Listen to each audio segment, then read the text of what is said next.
Ayan po mga kabida, isa po magandang oras po sa lahat. Welcome po sa aking channel. Ito po maganda kong pag-usapan po at reaksyonan po mga kabida po.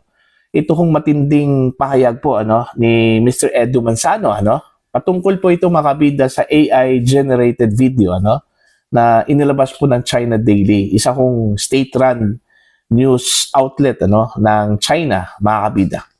Okay? Tinawag kasi tayong unggoy mga kabida dun ho sa video na inilabas po ng China Daily, mga kabida.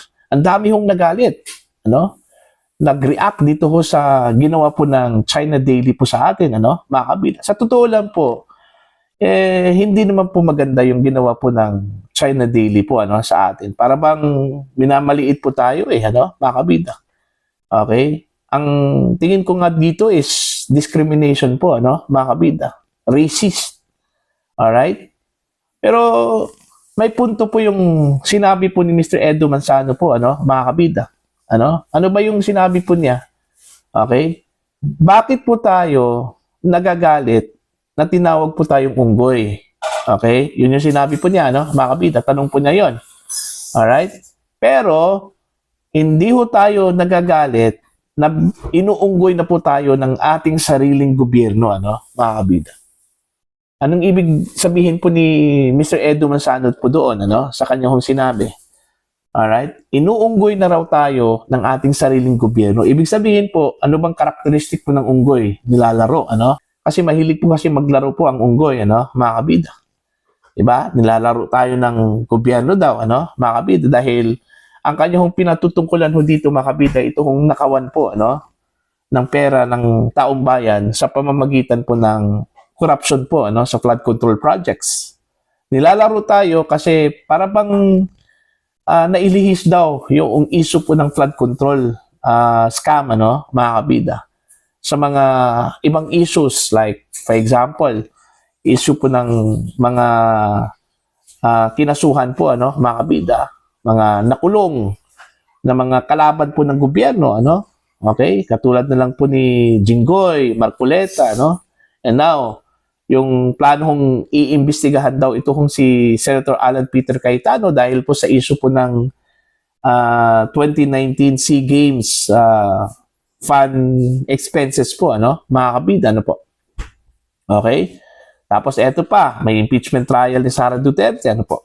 So para bang natabunan po yung issue po ng flood control projects, mga kabida. Ang parati lang po nating naririnig po, iniimbestigahan po ng ombudsman itong issue po ng corruption sa flood control projects, mga kabida. Pero as to when, kailan po ipa-file ang kaso, mga kabida, wala hong binigay po, na eksaktong panahon o oras o araw, o buwan, mga kabida. Hindi natin alam kung ang isasampang mga kaso po ay sa susunod na taon o di kaya sa 2028 o di kaya mga kabida parang malilimutan na lang po ito at mawawala na lang po parang bula, mga kabida, po. Diba? May punto po ito kong si Edo. Pero babasahin ko muna ito kong article ng Ang Balita Ngayon, mga kabida. At magbigay po tayo ng kuro-kuro ko dito, po. Pero payag tayong inuunggoy tayo ng sarili nating gobyerno. Ito yung titulo po, mga kabida ng kanilang article. Nagbahagi ang veteranong aktor na si Edu Manzano ng reaksyon kaugnay ng kontrobersyal na AI-generated video ng China Daily na naglarawan sa mga Pilipino bilang mga unggoy.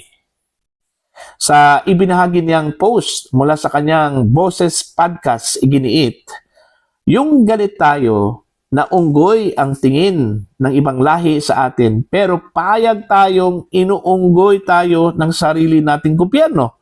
May naka-hashtag pa po, mga kabida, na 1 trillion stolen. Alright?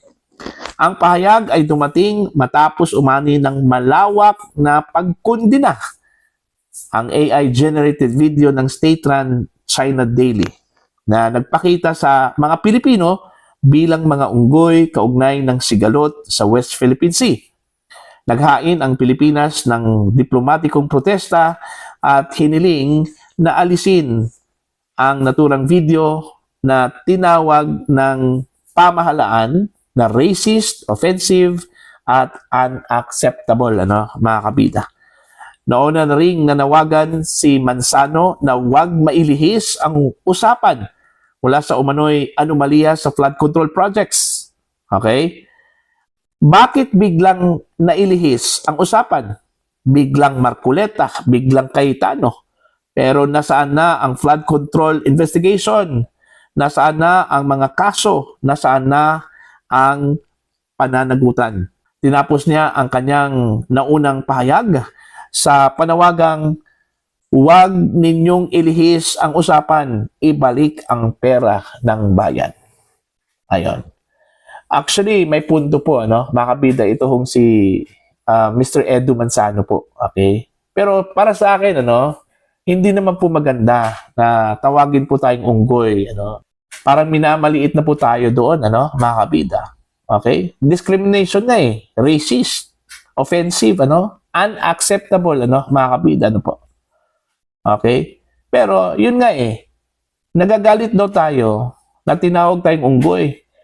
Pero parang okay lang po sa atin, mga kabida, na inuunggoy daw tayo ng sarili po nating gobyerno, Kumbaga, napaka-ironic po, mga kabida. Diba? Galit na tayo.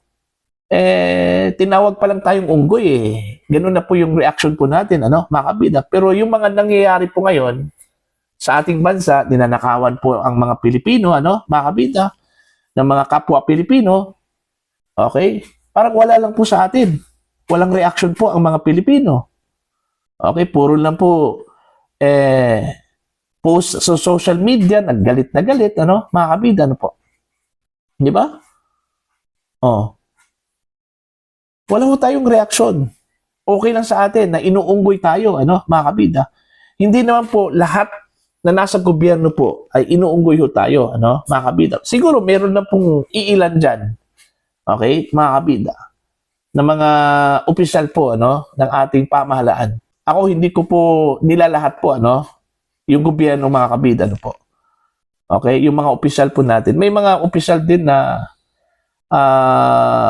kumbaga, ginagampanan yung kanilang mga trabaho po, mga kabida. Pero meron ding ilang mga opisyal po na wala. Grabe. Kung magnakaw po, mga kabida, parang normal na lang po, Okay? Parang hindi ho natatakot po. Okay?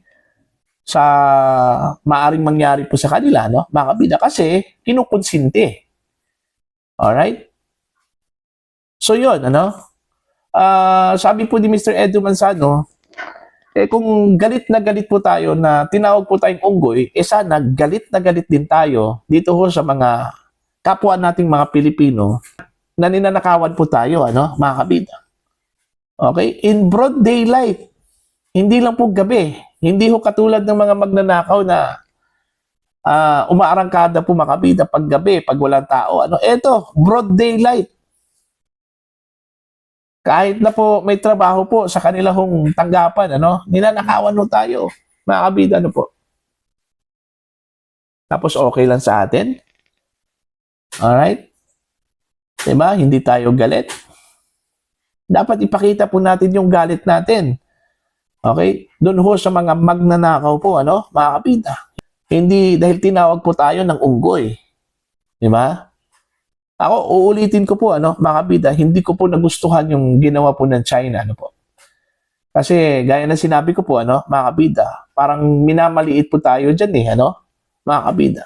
Kung sa Bisaya pa yan, parang nakaminus. Alright? Parang nakaloko. Okay? Ang China sa atin, mga kabida, po. Pero wag din nating kalimutan po, mga kabida, na may mas malaki pa pong bagay, pangyayari po sa ating bansa na dapat ho nating ikagalit po. Alright?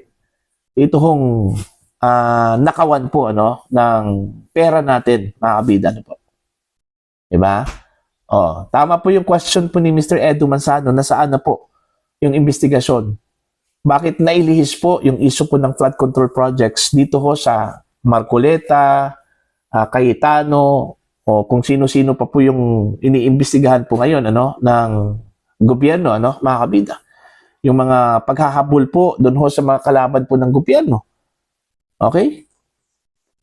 'Di ba? Halata naman po mga kabida na ang hinahabol po ngayon mga kaaway po ng gobyerno, ano? Mga kabida, may narinig ka ba? Na meron po silang hinahabol po na mga kaalyado po ng gobyerno, ano? May narinig ka ba, mga kabida, na kinasuhan po? Okay? O di kaya iniimbestigahan na kaalyado po ng gobyerno? Wala. Sino po yung nakulong po mga kabida ngayon? Di ba? Jinggoy. Okay? Marcoleta. Mga perceived enemy of the state yon, ano? Mga kabida. Di ba? Sino po yung iniimbestigahan ngayon? Cayetano, Robin Padilla, okay? Chis Escudero at saka Joel, kahit nakaalyado po yan, ano? Mga kabida. Ngayon, sa ngayon, pero dati, hindi ho makaalyado yan ng gobyerno, ano? Mga kabida. Kaya sila iniimbestigahan. Alright? Pero yung mga kongresista po mga kabida, no? Na isinangkot during the investigations ng flood control projects. May narinig ka ba? Na kinasuhan po, ano? Ngayon, mga kabida, wala. Di ba? Ang focus ngayon ay wala dun ho sa kung sino po ang nagnakaw. Okay? Kung sino po ang may malaking parte po, ano, mga kabida sa nakawan. Ang focus ngayon, kung sino po ang kalaban po ng gobyerno. Kahit po sabihin po ng mga opisyal po ng gobyerno na, o ahensya po ng gobyerno, mga kabida, na wala ho kaming pinipili. Okay? Ginagawa lang po namin yung mandato po namin. Ano? Pero halata po, ano, mga kabida, na kanila hong inuuna po dito yung mga kalaban po sa politika, ano, mga kabida. Malinaw naman po, ano, mga kapida, na ang inuuna po na habulin po dito yung mga kalaban po sa politika, ano, mga kapida. See? Meron pong crackdown sa mga kalaban po sa politika, mga kapida, no? Alright? So, yun, no? Nakikita ko lang po yung punto po dito ni Mr. Edo Manzano po, ano, mga kapida, na teka muna, galit na galit tayo na tinawag tayong unggoy. Pero okay lang sa atin, ano? Hinayaan po natin na inuunggoy po tayo. Okay? Ng ilang mga opisyal po ng gobyerno. Uulitin ko po, lilinawin ko lang po. Ng ilang mga opisyal po ng gobyerno, ano? Mga kabida. Okay? Para bang nilalaro ho tayo. Okay? Yun kasi yung karakteristik po ng unggoy, ano? Mahilig ho maglaro, ano? Mga kabida, ano po. Diba? Yung iba nga sabi po ng iba buti nga hindi buhaya yung tinawag po sa atin. Okay? Kasi yun kasi yung tinatawag po natin sa kapwa nating mga Pilipino na nagnakaw po, no? O magnanakaw. Buhaya, di ba? O ano bang reaksyon nila pag tawaging buhaya? Okay lang po. Di ba? Wala ho silang reaksyon Di ba? Kasi makakapal kasi yung balat po ng buhaya, no? Mga kabida, parang hindi ho tinatablad po ng hiya. Alright? Kung buhaya siguro ang tinawag sa atin ng China, baka hindi tayo galit. Di ba, mga kabida? Di ba? Kung buhaya lang siguro yung tinawag sa atin ng China Daily dun ho sa kanilang video, baka naman po hindi tayo galit, hindi tayo mag-react, mga kabida. Pero kaso unggoy po, ano, ang tawag nila sa atin, kaya galit na galit po tayo. Katulad na lang po ng isang insidente po noon, meron pong isang sikat na singer na yung mga awit po natin dito, mga kabida, itinatawag na unggoy. Di ba? Galit na galit po tayo noon. Okay? Isang tao lang po yun di ba? Pero galit na galit po ang mga Pilipino po doon. Kasi discrimination yun Racist, di ba? Mga kabida, ano po? How much more? Di ba? Ang pinatutungkulan po ng China is tayong lahat Pilipino, mga kabida, unggoy. Galit na galit po tayo. Pero, sana, magalit din tayo na inuunggoy tayo ng gobyerno, ano? Yun yung punto po ni Edo Manzano, ano? Okay lang tayo na magalit, na tawagin tayong unggoy kasi hindi naman po talaga maganda po, ano, mga kabida, na tinatawag po tayong unggoy. Okay? Kasi hindi naman po tayo unggoy Okay? Pero sana, magalit din tayo Okay? Na inuunggoy tayo ng ilang mga opisyal po ng gobyerno, ano, mga kabida. Nilalaro po tayo ng ilang opisyal po ng gobyerno. Okay? Ako, hindi ko gamitin ang gobyerno po, ano, mga kabida. Ang gagamitin ko lang termino, ano, ilang opisyal po ng gobyerno. Hindi naman po lahat po, ano, na inuunggoy ho tayo na nasa gobyerno po ngayon, ano, mga kabida. In fairness naman po doon ho sa mga nasa gobyerno na nagtatrabaho po ng maayos po, ano, mga kabida. Diba? Meron lang po talagang iilang mga maimpluwensyadong opisyal, ano, ng gobyerno na para bang nilalaro ho tayo, ano po. Okay? Para po sa inyo, ano po ang inyong opinion at pananaw ho dito, mga kabida? Dito ho sa sinabi po ni Edu Manzano, ano? Dapat ba tayong magalit, ano, mga kabida, na tawagin tayong unggoy? Pero sa ginagawa po, ano, sa atin, ano, mga kabida, ng mga opisyal po natin, okay? Sa gobyerno po, ano, mga kabida, wala ho tayong reaction. Okay? Please comment down. Sa mga hindi pa po subscriber po sa aking channel, please subscribe. Just click the subscribe button. Click the notification bell. Click all para updated po kayo mga kabida sa aking mga posts. Maraming salamat po sa inyo lahat.